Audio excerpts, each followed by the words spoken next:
I think I'm supposed to I don't want to lose my Wall of Omens here, but like if he's willing to sacrifice 3 artifacts, I feel like that's a win for us, right? Maybe I block with the Wall of Roots. Yeah, okay, I'm blocking with the Wall of Roots. That's what's happening. And if he's willing to bin 3 artifacts to kill my Wall of Roots, more power to him.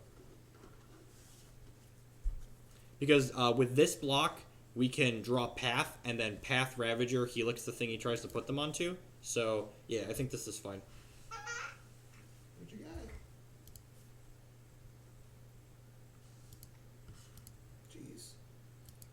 Jeez. I mean, if this is a line, like, he's pretty far behind here. So, like, if this is what he thinks he needs to do to win. And this, I want to cantrip this Resto pretty badly, so that's why I didn't just...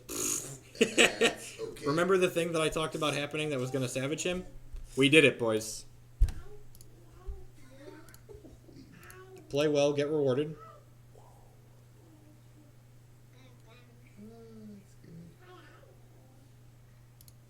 What you guys doing? You think it's fun? You think it's fun? Yeah, Buddy? concession. R.I.P. bots player. R.I.P. Look at this draw card button. Why is this button even here? All I want to know is if we were going to draw the combo. All I want to know.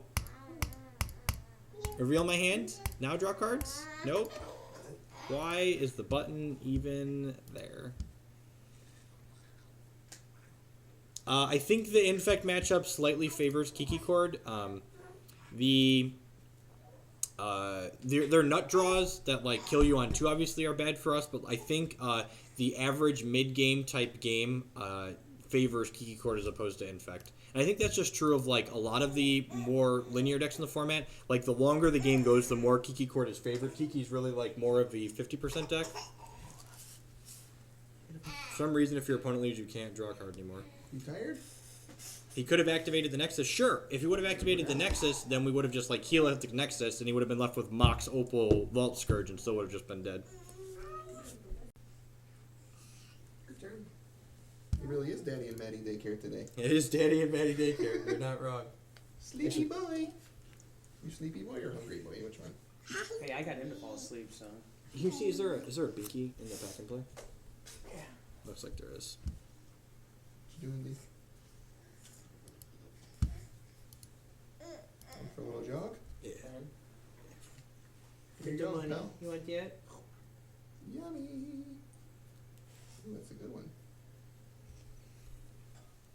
Chording's going. Yeah, 61 cards is fine. The deck that got 9th was 61 cards. The Lone Missionary 61st card. Actually, Eidolon of Rhetoric was the 61st card, but you could blame any of the one-ofs as the 61st card, really. Blue-Red Delver matchup. I'm going to say the same thing I just said before. If they're super aggressive, things can get you, but like as the game goes longer, Kiki Chord's favored as you head into the mid-game. Lead on Heath here. This hand's keepable because we have the Path. You don't want to keep hands with this deck that don't do anything before turn 3 generally, but this allows us to interact. So if we need an interaction quickly, we can use that. Awkward. If he plays like Goblin Guide or something, I can't fetch basic planes because it's in my hand. Okay, that's fine. So now we can fetch Temple Garden tapped. This is actually really good. We're going to take really minimal damage from our lands. We're going to get Temple Garden tapped, and then this is going to get another tapped land, plus Path this, and then Courser on 3, and we hit a core. That's not too awful. Being on the play was very good here.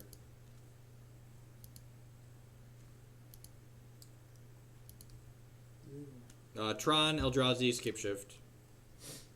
I have a 2-day-old baby. Please help. They're really easy when they're little. They just poop a lot. If I wanted to play more Restoration Angel and less Lark, I would play more Restoration Angel and less Lark. Lark is one of the best cards in your deck in a lot of matchups. I'm going to fetch here because fetching makes us more likely to hit a spell to draw a spell next turn. We want to draw a spell. What are you doing? We're going to path this idiot.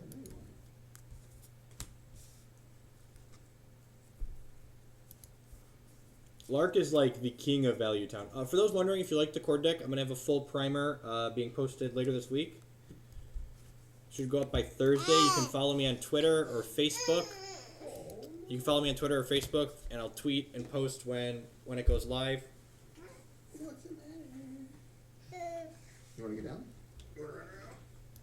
You free, baby?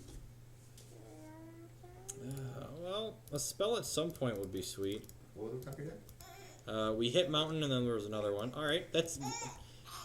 Damn it, Moto. I need to be more specific.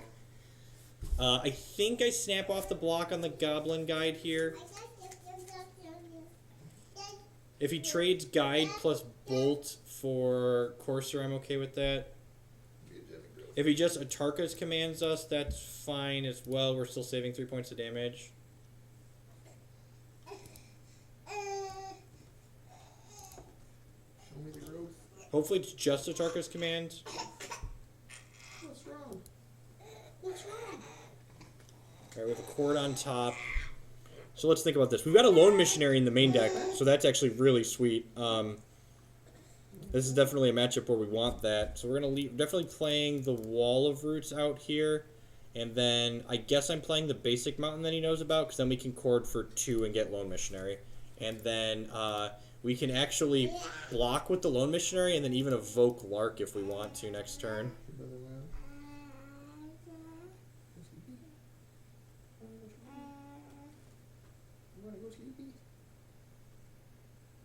The Bolt my Dome. So aggro. He's probably playing more of a Zoo build. He could Boros Charm plus Bolt us here. That's a super aggressive. Unfortunately, we can't Chord first because we need to get to blocks here. So block, block. Command plus Bolt technically kills us.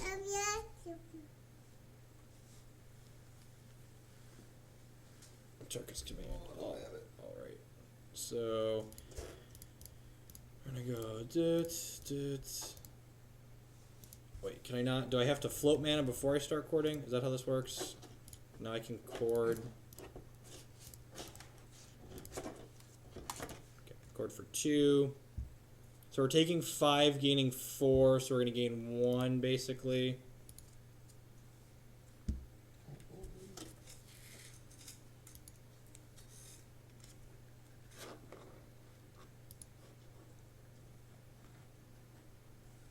We lose our Wall of Roots, unfortunately, but we, meh.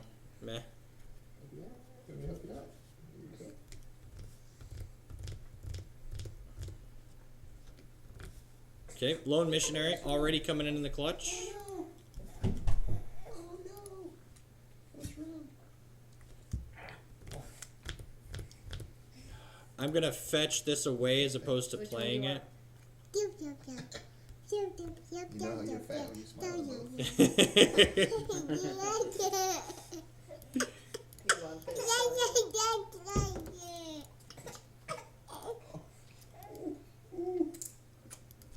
My life's hard.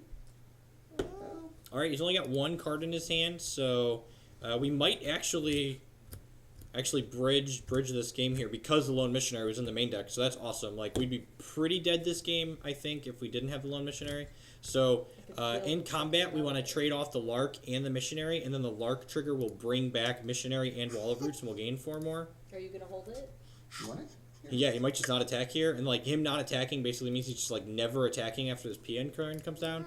We're gonna gain a life here. We're gonna play this so we have blue mana for the Spell Sky. This game has just thoroughly gotten away from our opponent at this point. Sweating. I'm okay. It's hot down Are here. you okay? What about you? Are you scared? You want to come up here too?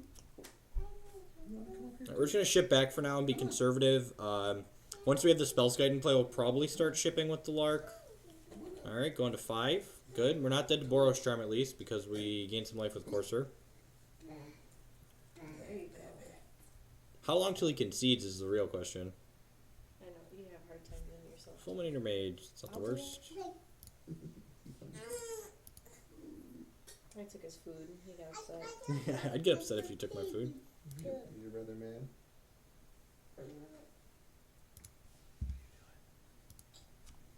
tired. He is tired. Is it safe to ship with Lark? I think it's safe to Jake ship can't with Lark decide here. where he wants to sit down. So many options.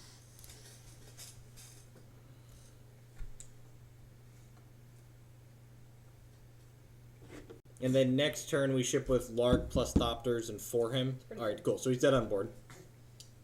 So he probably ships here. We're playing a Sin Collector right now. We've got one in the sideboard. I played Sin Collector off and on at varying points. So let's see if he figures out that he's dead on board and attacks with everything. All right, so he doesn't know that he's dead on board. Oh, sleepy. Uncle Matt is cuddling you. Why are you sad? Yeah. Maybe he has a Tarkus command here and can give his guys reach. Nope. All right, just dead. Hold you.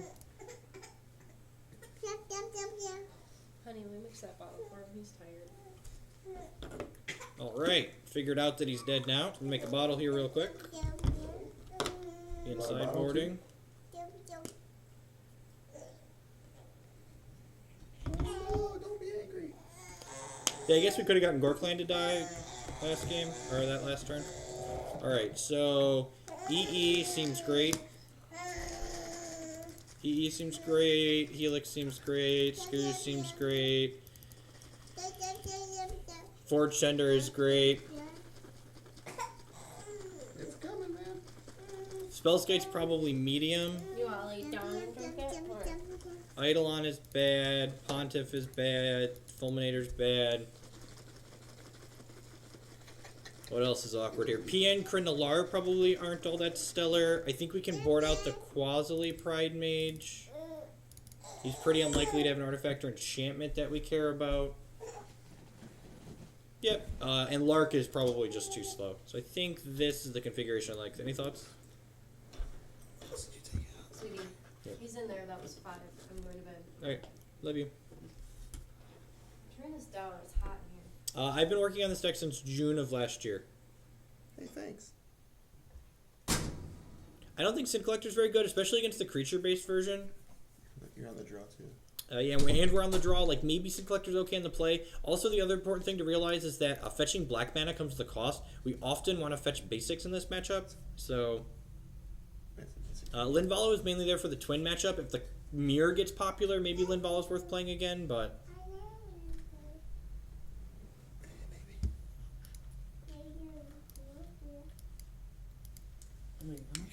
This hand is so close.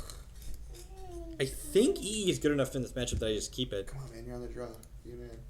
We're on the draw. Like, worst case, we just ghost quarter ourselves at some point. No wonder. I mean, his deck is like mono one drops. He's got 12, probably. he's got Six. experiment one. He's got Oh, yeah, 16. that's He's probably got 26. 20. Yeah.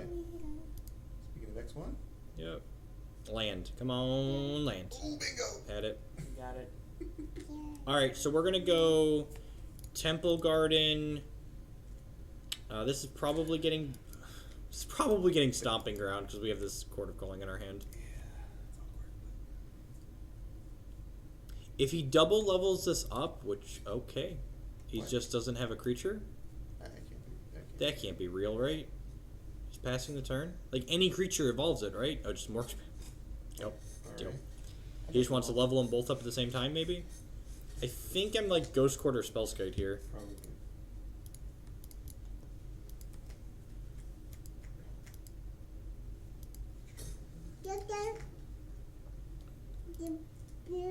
If he levels both of these twice, which is pretty likely, this could go kind of poorly for us. But I guess like the Engineer Explosives at least like takes all the 1/1 counters off them. Yeah, so assuming he's just like leveling them both up here 2 to 3 times. A Vexing Devil as a third card would be bad for us.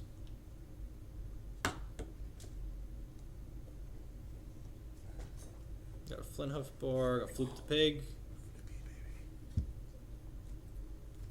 Block one of these.